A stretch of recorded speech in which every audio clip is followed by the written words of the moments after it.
हाँ जी, तो नमस्कार भी सभी को। कैसे हो सारे? उम्मीद करूंगा सब बढ़िया होगे, अच्छे से चल रही होगी आप सभी की तैयारी ना। तो भाई एक 7-8 दिन से क्लासें नहीं आई, समझ आते हैं और रीजन भी आपको बता देते हैं। तो मेरा एग्जाम था। अब आप बोलोगे सर नई बात क्या है इसमें? तो इस बार नई बात यह है कि एग्जाम नहीं था, वैसे देखा जाए इंटरव्यू था मेरा असिस्टेंट प्रोफेसर जूलॉजी से। तो उसकी मैं एक अलग से वीडियो बनाऊंगा। जो भी असिस्टेंट प्रोफेसर कॉलेज लेक्चरर के बच्चे तैयारी कर रहे हैं, तो इंटरव्यू एग्जाम पैटर्न, जीके का, सब्जेक्ट का, जो मेरा सब्जेक्ट है या आपका सब्जेक्ट है उससे रिलेटेड, और इंटरव्यू में क्या कुछ हुआ था उसकी सारी स्टोरी आपके साथ शेयर करूंगा। उसकी एक अलग वीडियो बनाएंगे अपने। तो जो भी आपके साथी या आप या कोई फैमिली में असिस्टेंट प्रोफेसर की या नेट की तैयारी कर रहा है, तो उसके साथ जो मैं वीडियो डालूंगा वो आप शेयर कर देना, उनको बता देना भी सर ऐसे करके वीडियो आपको बताएंगे, पूरी आपको मैं अपडेट दूंगा, ठीक है। और उसके बाद में देखें तो अपना केवीएस केंद्रीय विद्यालय जो समिति है उसके अंदर भर्ती आ चुकी है। इस बार केवीएस प्लस एनवीएस दोनों ने मिक्स, दोनों ने साथ ही वैकेंसी जारी की है।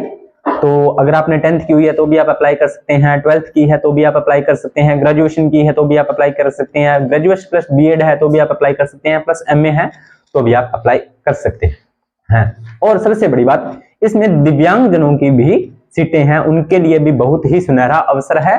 जो दिव्यांग जन है, जैसे दृष्टिबाधित है या कम दृष्टिबाधित है या लोकोमोटर डिसेबिलिटी है या एचआई है, मतलब जितनी भी डिसेबिलिटीज हैं उन सभी के लिए वो भी अपना फॉर्म है अप्लाई कर सकते हैं, अपनी गवर्नमेंट जॉब की तैयारी कर सकते हैं, अपना एग्जाम दे सकते हैं। और फिर भी इसके बारे में आपको दिव्यांग जन से समिति कोई चीज संबंधी आपको न्यूज चाहिए या कोई अपडेट चाहिए तो आप मुझे कमेंट सेक्शन में बता देना, मैं आपके साथ सारी चीजें साझा कर दूंगा, ठीक है। और उसके बाद में अपने देखें तो केवीएस की भर्ती है, वो सारी चीजें आपने कर ली है। अपना टॉपिक चल रहा था, अपने टॉपिक पे आते हैं। तो फिजिक्स का टॉपिक चल रहा था, कौन सा? सरल आवर्त गति, ठीक है। तो मैंने आपको बोला था कि अपने इसको चीजों को अपडेट देते रहेंगे, ठीक है। उसके बाद में अपने देखें तो अपने टॉपिक को करते हैं शुरू, ठीक है। चलिए,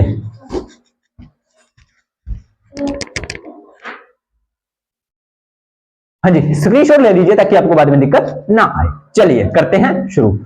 सरल आवर्त गति समीकरण, यानी कि इसके अपने समीकरण बनाए। तो इसकी समीकरण क्या है? तो समीकरण देखते हैं। सॉरी, बस 1 मिनट का टाइम दीजिए, मार्कर नहीं चल रहा, तो इसका देखते हैं।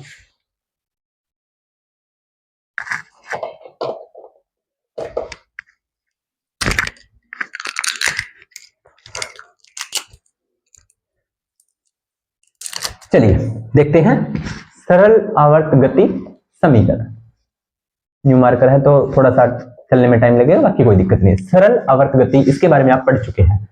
अब बोल रहा है कि इसको समीकरण में अपने देखें या डेरिवेशन में देखें तो आपको देखना है कि यदि किसी क्षण, यानी कि क्षण का मतलब तो बहुत ही कम समय, कण को अपने समय मान ले। सरल आवर्त गति में क्या अर्थ है कि कण गति कर रहा होता है। इस प्रकार से मैंने आपको तरंग बनाकर बनाई थी ना, इस प्रकार से ये गति कर रहा है। लेकिन अपने एक कंडीशन के लिए मान ले कि कण साम्य स्थिति पर है। कण क्या है? साम्य स्थिति पर है, यानी कि कण साम्य स्थिति में है। उस टाइम क्या होगा? कण की स्थिति साम्य स्थिति में विस्थापन y हो। विस्थापन क्या हो? हमारा y। विस्थापन को इसमें y से लिखते हैं। तो आपका जो विस्थापन होगा उसकी समीकरण क्या होगी? विस्थापन की समीकरण क्या होगी? तो प्यारे बच्चों, विस्थापन की समीकरण होगी y = a sin omega t।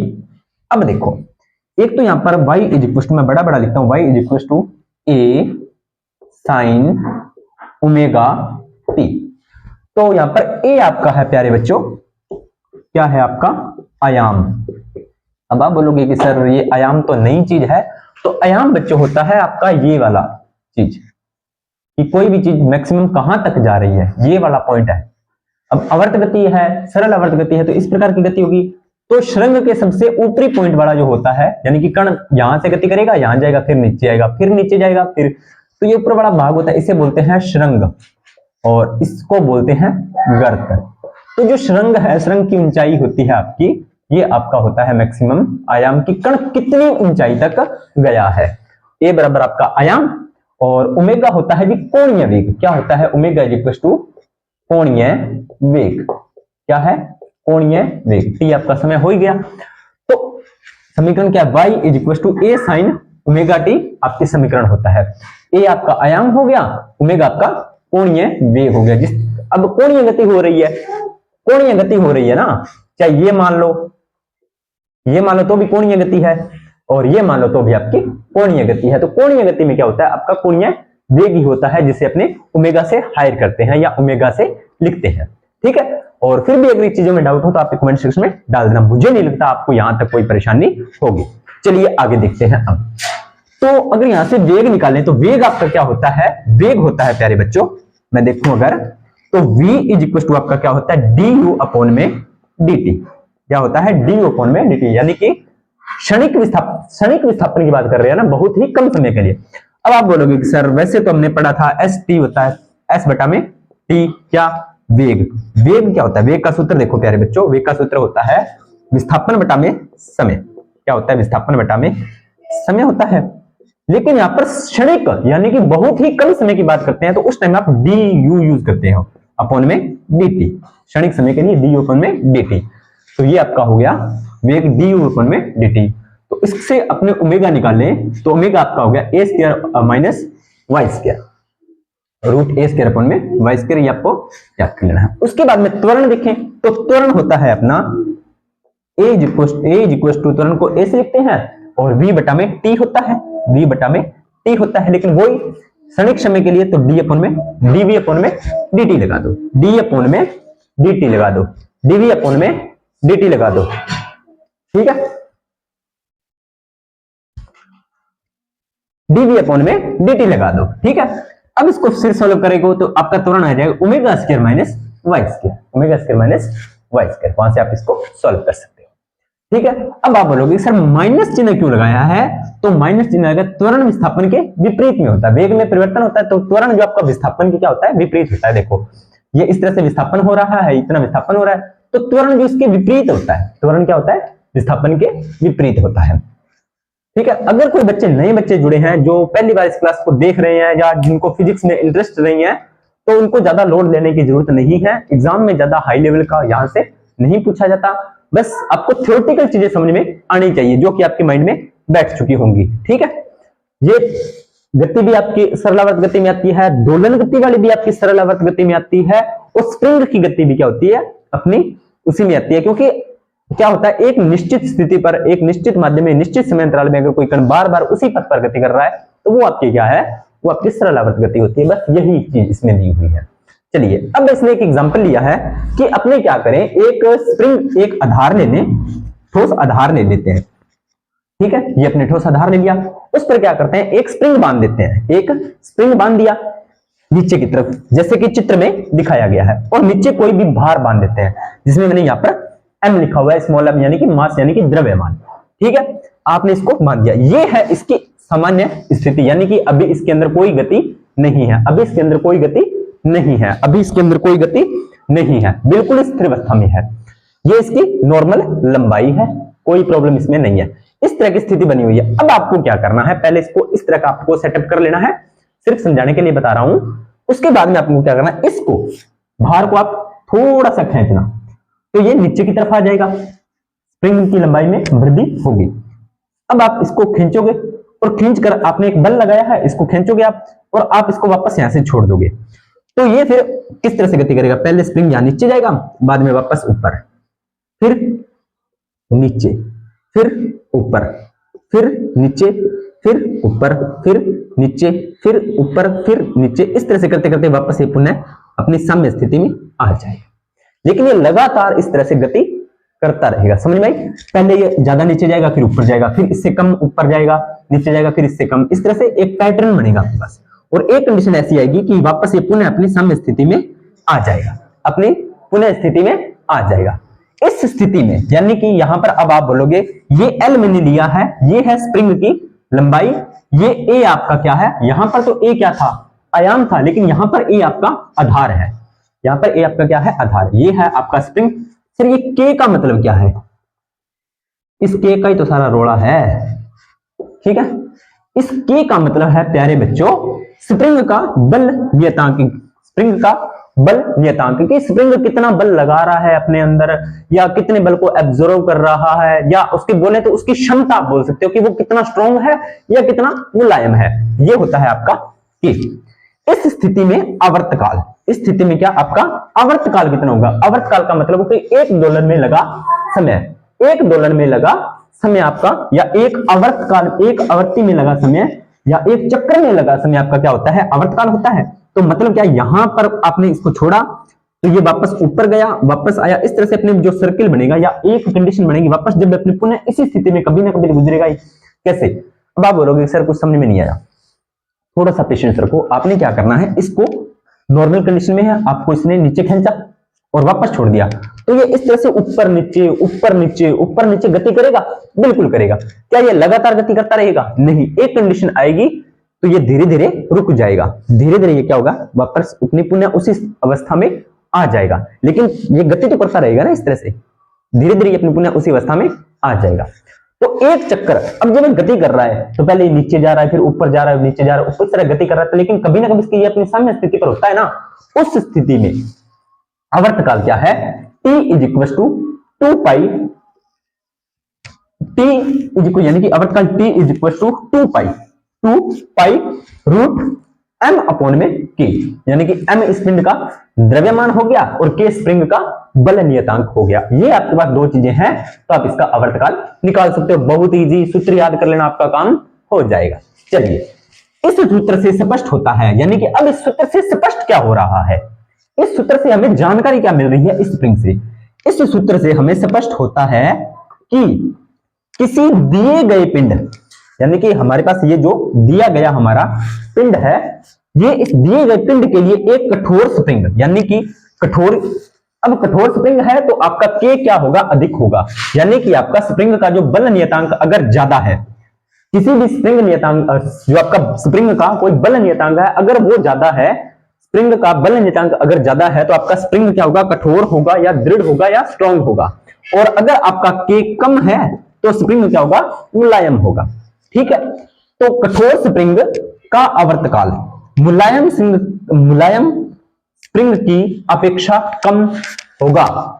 क्या बोलना चाहता है ये बोलना चाहता है, समझो इस बात को। यहां पर मैं इसको थोड़ा बनाता हूं। देखो, ये कह रहा है कि आपने दो स्प्रिंग लटका दिए इस तरह से, ठीक है, ये आपने दो स्प्रिंग यहां पर लटका दिए, इसका K क्या है, ज्यादा है और इसका K है हमारा कम। क्लियर? दोनों का द्रव्यमान सेम है, कोई दिक्कत नहीं है, बस ये स्ट्रॉन्ग है, ये थोड़ा मुलायम है, दो स्प्रिंग अपने जोड़ दिए। हम इस सूत्र से आवर्तकाल अपने निकाले तो स्पष्ट होता है कि दिए गए पिंड का एक कठोर स्प्रिंग, यानी कि अगर अपने इस कठोर स्प्रिंग वाले में बात करें तो क्या होगा, जो इसका आवर्तकाल होगा, जो इसका T होगा, वो मुलायम स्प्रिंग की अपेक्षा, यानी कि इस स्प्रिंग की अपेक्षा कम होगा। यानी कि अगर K ज्यादा है, देख लो एक दूसरे के व्युत्क्रमानुपाती है ना, एक दूसरे के व्युत्क्रमानुपाती है, तो अगर K ज्यादा है आपका तो T कम, और अगर K कम है तो आपका T ज्यादा है। अब आप बोलोगे सर कैसे? भारी स्प्रिंग होता है वो धीरे धीरे गति करता है और जो हल्का स्प्रिंग होता है वो फटाफट गति करता है। अब एक आप नोटिस करना, जो बाइक के शॉक होते हैं उनको आप जल्दी से दबा नहीं पाते, और वहीं आपके पास एक नॉर्मल स्प्रिंग है जो अपने पेन में होता है या अपने साइकिल में लगा होता है, वो स्प्रिंग ज्यादा गति करते हैं ना, समझे? वही बात ये बोल रहा है, ठीक है, वो ज्यादा से इस तरह से कंपन करता है। जो कम मुलायम स्प्रिंग होगा वो ज्यादा कंपन करेगा और जो स्ट्रॉन्ग स्प्रिंग होगा वो कम कंपन करेगा। अब तो चीज क्लियर हुई। ये रियल लाइफ में आपके साथ होता होगा कि जो बाइक के शॉकर होते हैं वो स्प्रिंग में ही होते हैं, वो ज्यादा मतलब कम गति करते हैं क्योंकि वो स्ट्रॉन्ग होते हैं। वहीं अपने साइकिल के अंदर जो स्प्रिंग होते हैं वो थोड़े मुलायम होते हैं, उसके मुकाबले तो वो ज्यादा गति करते हैं। ये बात ये बोल रहा है। दूसरी बात क्या बोल रहा है, तो इस बात को एक बार दोबारा फिर, किसी दिए गए पिंड के लिए एक कठोर स्प्रिंग का आवर्तकाल मुलायम स्प्रिंग के आवर्तकाल की अपेक्षा कम होगा। किसी दिए हुए स्प्रिंग से लटकाने पर एक भारी पिंड हल्के पिंड की अपेक्षा धीरे धीरे कंपन कर देगा। अब बोल रहा है कि यदि हमारे पास कोई भी स्प्रिंग है उस पर अपने लटकाने पर एक भारी पिंड, अब देखो ये कह रहा है कि इस बार, पिछली बार उसने स्प्रिंग चेंज किए थे और पिंड क्या रखा था, सेम। इसने इस बार क्या किया, स्प्रिंग तो सेम ही है, इस बार क्या है, स्प्रिंग तो सेम ही है, लेकिन इसने क्या कर दिया, वस्तुओं का भार चेंज कर दिया। इसने बोला है कि जो इसमें भारी पिंड है, यानी कि ये बड़ा है हमारा भारी पिंड और ये है हल्का पिंड, हल्के पिंड की अपेक्षा धीरे। अब ये भारी पिंड है ना, ये धीरे धीरे कंपन करेगा। कंपन क्या करेगा, ये धीरे, इसकी अपेक्षा इसके, ये तेजी से कंपन करेगा। क्यों? भारी पिंड धीरे धीरे कंपन करता है और ये हल्का है जो तेजी से कंपन करता है। ये बात ये बोल रहा है।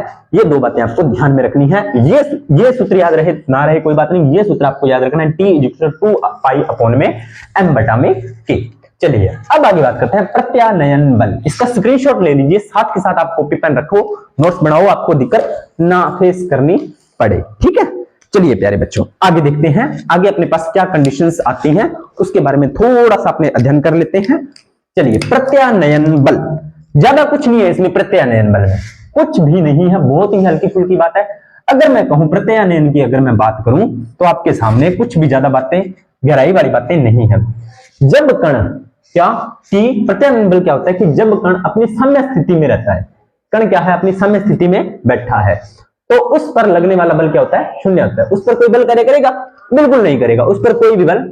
जब कण स्थिर है, समान समय है, साम्य अवस्था में बैठा है, तो उस पर कोई बल कार्य करेगा, उस पर कोई भी बल कार्य नहीं करेगा, क्योंकि वो कोई गति नहीं कर रहा ना, कोई गति नहीं कर रहा, कोई भी गति नहीं कर रहा, उस पर कोई भी बल कार्य नहीं कर रहा है। तो कार्य करने वाला बल या उस पर लगने वाला बल क्या होता है आपका, शून्य होता है। उस पर लगने वाला बल क्या होता है आपका, शून्य होता है। इसका स्क्रीनशॉट लीजिए, आपको दिक्कत ना आए।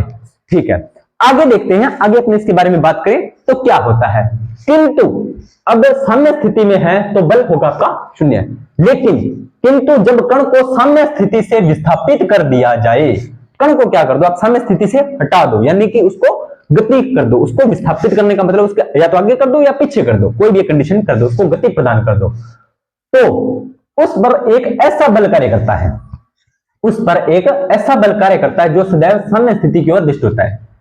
इसको समझो, थोड़ा सा मैं इसको रफ करता हूं, इस चीज को समझो। बहुत ही इंटरेस्टिंग कंडीशन आई है अपने पास और बहुत ही ज्यादा महत्वपूर्ण कंडीशन है ये, और मजा भी बहुत आएगा इस कंडीशन को समझने के लिए आपको। चलो इसको मैं मिटाता हूं।